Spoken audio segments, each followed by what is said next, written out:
wabarakatuh. Perkenalkan, nama saya Nova Aidina dengan NIM 2012-90551. Jurusan Pendidikan Guru Sekolah Dasar, Fakultas Ilmu Pendidikan Universitas Negeri Padang.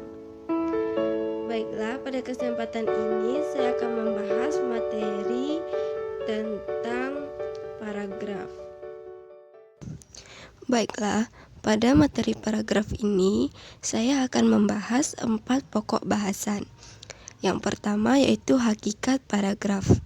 Yang kedua, persyaratan paragraf. Yang ketiga, struktur dari paragraf. Dan yang keempat, jenis-jenis paragraf. Materi yang pertama yaitu pengertian paragraf. Paragraf adalah gabungan beberapa kalimat yang padu atau koherensi, merujuk pada suatu topik atau kohesi, dan ditandai dengan letak pertama yang menjorok dari bagian awal kalimat atau dijarakkan dengan paragraf yang lain.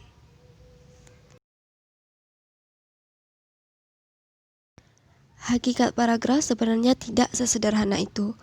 Paragraf merupakan miniatur dari suatu karangan. Syarat-syarat sebuah karangan ada pada paragraf. Memahami seluk-beluk paragraf berarti juga memahami miniatur dari sebuah bangun yang disebut karangan. Terampil membangun paragraf berarti terampil pula membangun miniatur karangan dalam ukuran yang lazim. Hal ini berarti bahwa paragraf merupakan dasar utama bagi kegiatan karang mengarang.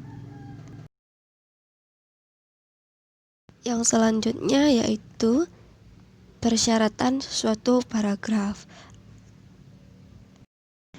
Paragraf mempunyai beberapa syarat, diantaranya yaitu sebagai berikut.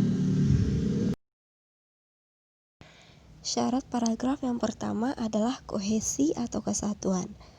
Kohesi atau kesatuan adalah salah satu syarat paragraf yang kalimat utama dengan kalimat penjelasnya saling berhubungan satu sama lain dengan membahas satu topik. Kohesi menyatakan satu hal yaitu kalimat utama dan kalimat penjelas. Syarat paragraf yang kedua adalah kepaduan atau koherensi.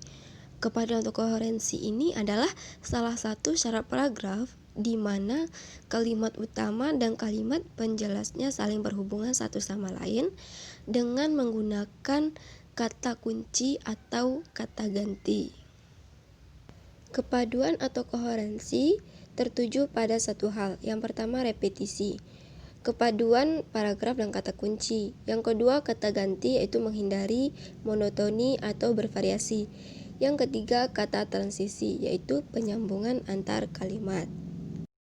Syarat paragraf yang ketiga yaitu ketuntasan. Ketuntasan adalah salah satu syarat paragraf yang isinya harus diuraikan secara tuntas. Syarat paragraf yang keempat adalah keruntunan. Keruntunan adalah salah satu syarat paragraf yang isinya haruslah berurutan secara logis. Selanjutnya adalah struktur dari paragraf. Paragraf ini mempunyai beberapa struktur, diantaranya yaitu yang pertama, paragraf terdiri atas transisi kalimat, kalimat topik, kalimat pengembang, dan kalimat penegas. Yang kedua yaitu paragraf terdiri atas transisi berupa kata, kalimat topik, kalimat pengembang, dan kalimat penegas. Selanjutnya, paragraf terdiri atas kalimat topik, kalimat pengembang, dan kalimat penegas. Selanjutnya, paragraf terdiri atas transisi berupa kata, kalimat topik, dan kalimat pengembang. Yang selanjutnya, paragraf terdiri atas transisi berupa kalimat, kalimat topik, dan kalimat pengembang. Yang selanjutnya, paragraf terdiri atas kalimat topik dan kalimat pengembang. Struktur paragraf yang terakhir adalah paragraf terdiri atas kalimat pengembang dan kalimat topik. Selanjutnya, jenis-jenis paragraf. Paragraf mempunyai beberapa jenis, di antaranya sebagai berikut. Jenis paragraf yang pertama yaitu jenis paragraf berdasarkan dari cara pemaparannya. Yang pertama adalah paragraf deskripsi. Paragraf deskripsi adalah suatu paragraf yang menceritakan atau memaparkan sesuatu secara jelas dan detail, yang bersifat tata ruang, tata letak, dan ciri tertentu. Contoh paragraf deskripsi yaitu, Bandung masih diselimuti kabut. Orang-orang baru 1-2 yang lalu lalang. Kendaraan hanya kadang-kadang terdengar menderu. Yang tampak dominan adalah para petugas kebersihan kota. Mereka sibuk membersihkan sampah. Mereka bekerja dengan riang. Kadang-kadang mereka bersenandung di sela-sela pekerjaannya. Perlahan tapi pasti, keramaian kendaraan di jalan bertambah sedikit demi sedikit. Bandung sedang menggeliat dari tidurnya. Yang kedua, paragraf eksposisi. Paragraf eksposisi adalah suatu paragraf yang memaparkan cara atau petunjuk supaya pembaca memahami bacaan dengan jelas. Contohnya, Kota Bandung adalah salah satu ibu kota provinsi dari sekian banyak provinsi di Indonesia, yaitu Provinsi Jawa Barat. Sebagai ibu kota provinsi, Kota Bandung juga amat dikenal sebagai kota Asia Afrika, yaitu kota tempat berlangsungnya Konferensi Asia Afrika. Selain itu, Kota Bandung pun memiliki banyak julukan, di antaranya adalah sebagai Paris Van Java. Yang ketiga, paragraf narasi.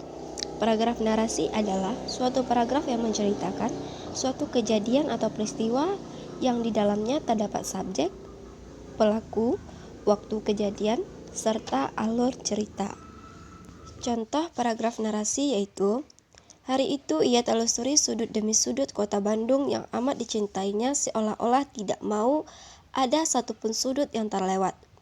Setiap sudut yang disinggahinya menyisakan kenangan amat mendalam baginya. Mula-mula, ia menelusuri sudut Setiabudi.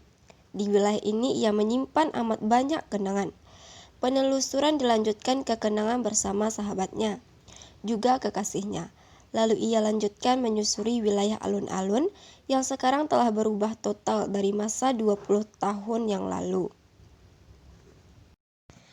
Jenis paragraf yang keempat yaitu paragraf argumentasi. Paragraf argumentasi adalah suatu paragraf yang mengutarakan suatu pendapat atau ide yang disertai dengan alasan yang mendukung. Contoh paragraf argumentasi. Hampir semua orang yang pernah tinggal di kota Bandung menyatakan betah tinggal di kota tersebut. Bahkan, umumnya mereka berusaha tetap tinggal di kota ini. Bisa dimengerti mengapa mereka merasa betah. Kota ini memiliki hawa yang sejuk. Tingkat kriminalitasnya juga relatif kecil bila dibandingkan dengan kota setaranya. Terdapat banyak lembaga pendidikan tinggi negeri di dalamnya. Juga, kotanya tidak terlalu besar seperti Jakarta, sehingga dari satu sudut kota ke sudut kota lainnya tidak terlalu jauh. Itulah beberapa hal yang menyebabkan para pendatang rela tinggal berdesakan di kota ini. Selanjutnya, paragraf persuasi. Paragraf persuasi adalah suatu paragraf yang berisi ajakan yang mempunyai tujuan supaya pembaca terpengaruh. Sekian materi paragraf dari saya. Mohon maaf atas kekurangan dan kesalahan. Saya akhiri dengan wassalamualaikum